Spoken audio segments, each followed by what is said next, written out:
Good afternoon, YouTube. Crosstrain here in World of Tanks. Today I want to bring you a replay of my very first game in the Object 263.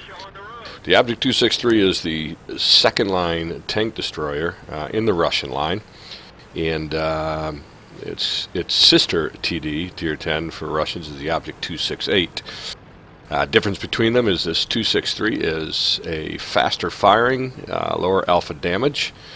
This will hit for 500 to 600 on normal in each shell, and fires about every 9.49 seconds, as you can see by my crosshair mod, as opposed to about 14 seconds and an 800 alpha in the 268. At any rate, this is my very first game in this. I had researched this tank 6 months ago, just didn't have the credits to buy it. Finally bought it a couple weeks ago. This is probably 2 weeks ago, and took it out for a spin, a test drive, if you will, this first time.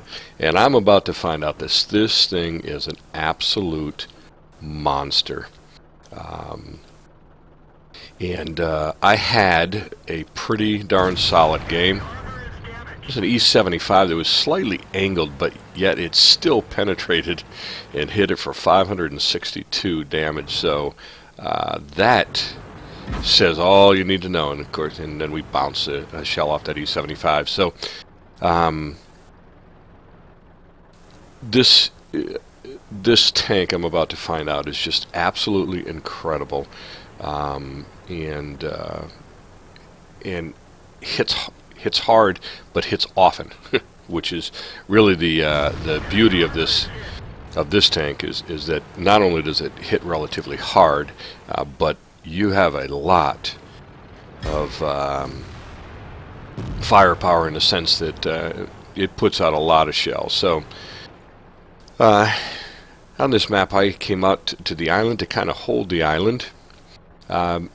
Remember, this is my very first game of this thing, so I'm not entirely familiar with it. I have since come to learn that, and actually you'll see in this game, that this tank is pretty bouncy. Surprisingly for a TD, most TDs that I've run anyways don't bounce a whole lot of shots, but this one I find does. But I didn't really know that when I played this, so I'm playing it obviously much more conservatively.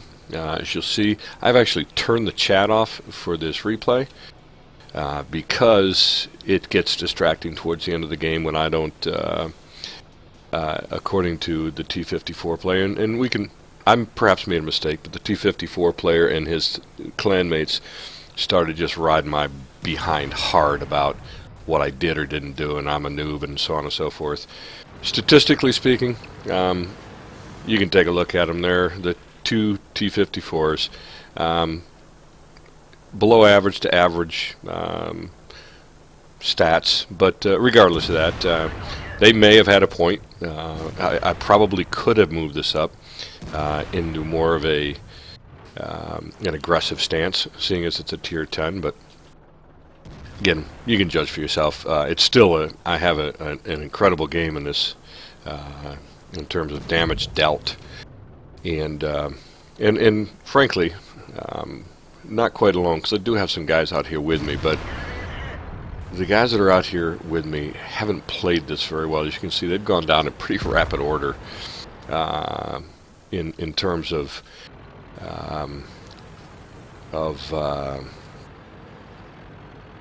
support and help. So I really just think I was just supporting the push over here. Man, I wish I could have got that shot, but I didn't quite get the shot. Then he gets behind a rock. I get that 5100 or what is it up in the hills there? Yeah, it's a 5100 that's shooting at me. He doesn't have much chance of penning me at that distance in a tier 8. But regardless, I decided to take some high ground here. Since I am the only one left out here, it looks like there's an AT-15 behind me, back in the mainland, the peninsula, but he's not going to be much help to me right yet. So, at any rate, I turned the chat off so that it wasn't a distraction in the replay. You can make your own mine's up. You can even leave me comments, and if you have the 263 and you played it and you think maybe I should have got more aggressive, tell me. I mean, I'd look at that. Tracks absorbed an ST1 shot. And I'm going to go down and, oops, ran into E75. Ooh, I also bounced. Take out the ST1. And this is a pretty silly shot right here, too. I don't know what the heck I was thinking shooting him on the upper glacis, and I just, bing, bounced right off him. Of course, he bounced me again. This is an E75. I don't know if he has a big gun on that. I don't have the E75, so I have no idea. But I know that he made a fatal mistake right there, because I'm not going to shoot him in the upper glacis again. I'm going to take him low and take him out. So, again, you can see I bounced long shots. I've bounced point-blank shots from some pretty big tanks. So I should have had an idea that this tank was pretty bouncy. And you can see that, again, it hits pretty dang hard. I've already got 3,114 damage. Plus, I think I had an invisible shot, or a shot on that 5100 back there that you may have seen a little bit earlier. If I recall correctly from looking at the results, I also hit him for a good 500 as well. So, at this point in the game, actually, we don't look to be doing too bad. XVM said we only had a 43% chance to win. All of a sudden, things are going to hell in a handbasket. We're down to 27% chance to win at this point. We had guys up on there, including a 183, up on their cap and capping. But their entire team apparently swarmed back to them. This is the time right here where the T-54s, the platoon of T-54s, one of whom is already dead. The other one, and I won't name him, but you can read his name right there, but I just won't say it out loud.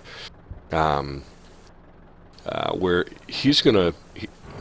He never asked for my support, by the way, even though I've turned the chat off. But I bounced a couple of shots right here. This is... I could have helped him out more. And again... I'd love if somebody has a 263 and knows how to play it very well. I missed a couple shots here. That burned my butt right there. What the heck? But if somebody has a suggestion or a thought and they watch this, missed another shot. Those are two poor shots. Still bums me out. I could have probably helped that 54 out just by hitting those two shots. At any rate, I didn't miss that one. I'd like, again, an experienced 263 player to say, yeah, you should have gone in there. I typically don't like to take a turretless TD into close quarters fighting. It's just typically not a good combination. Close quarters combat and a turretless tank. So, but perhaps because of the bounceability of this tank, maybe I should have come in here. Here's where the encounter. I start taking grief from not until this 54 dies. I don't take grief from him, but from his clanmates who are already dead. They're just giving me hell right now. But at any rate, you can see I'm trying. I bounced a shot on the 430 right there, which is just crazy. And then I don't get another shot at him. Once I'm loaded up, I just don't get another shot. He stays behind this rock. He does a nice job of hiding, quite frankly. So, again, should I have come in? Should I have moved up? I probably could have repositioned and gotten a shot on him. And that is probably, I will own that. And I could have at least helped him out. But I was hoping this guy would peek, is what I was thinking. During this game, I was hoping that he would peek around the rock, not knowing that I was there. So the 54 dies, and now I'm about to get just blasted in chat. And, so whatever, I made a mistake perhaps tactically. I'll own it right here and right now and live on YouTube and move on from there. So from there, I did the best I could. Again, you can see I got nearly 3,700 damage, plus I believe an invisible hit as well.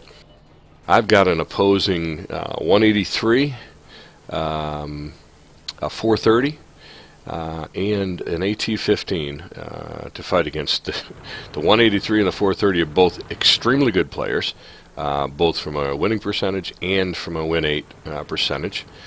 And the AT-15's got a nice win rate and a pretty in a relatively decent win-8 as well. So that 183 is, of course, the Death Star.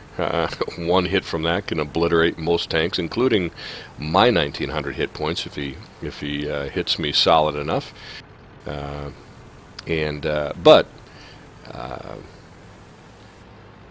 I'm going to go down fighting anyways. But so again, all during this time, I'm just taking razzing about stat padding and how I suck and yada yada yada in chat, and we've gone over that, so I'll just leave it be. I'm about to crest this hill, see their 183 and the 430, and both of them are gonna give me a whack. I'm figuring they're coming right up through the city there, at least the 430, because I knew that he was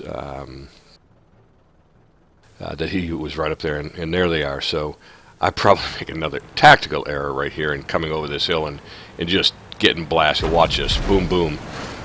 279 heat to the heat. I decided I'm going to take the 430 out first. Took a heat shove on the 430, and then the 183 hit me for 1,200 hit points. So I am down to 434 now against a Death Star, who, by the way, is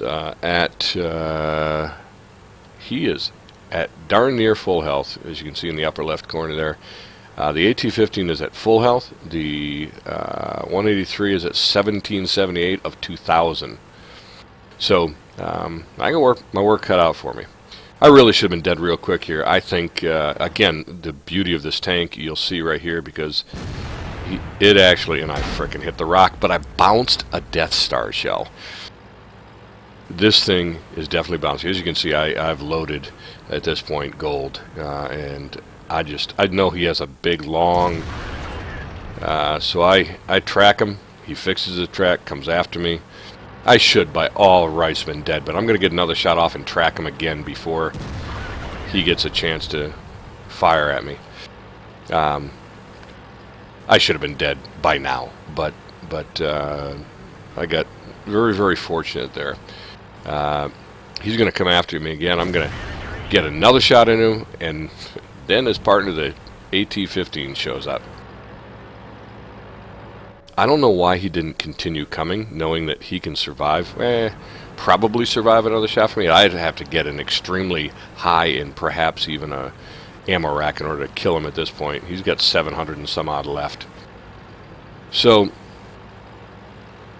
I'm using this shallow. You can see, and this is a horrible shot too.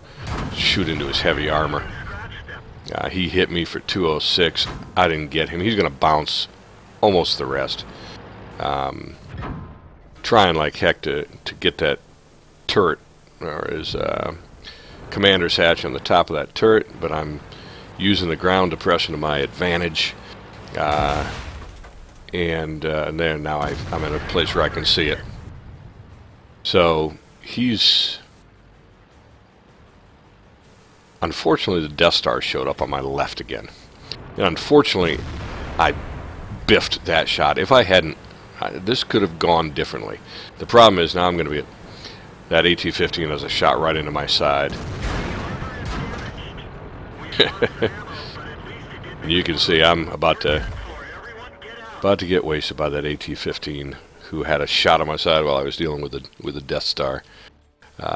You can see he started shooting APCR at me because he couldn't pen me with just regular AP for the most part.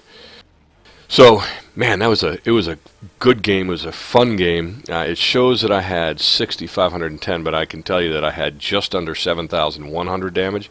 So I did hit that 5,100 for another nearly 600 blindly, and so I ended this game, my very first game of this tank, with 7,000 plus damage. Granted, it was a loss, and again, I'll even give the 54s, even though I told them to shut the hell up in game. I'll give him some props and say perhaps I should have pushed this thing forward. Again, I said it before. I'll say it again. If you have a 263, if you don't have a 263, I don't really need to, unless you understand it. But should I have gone forward and taken this turretless thing into close quarters, or perhaps probably just flanked through the town, maybe, and got a shot on him behind that rock?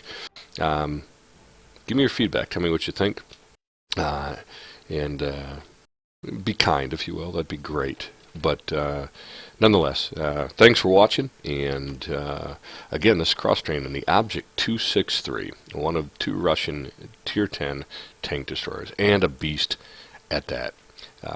Until next time, folks, peace.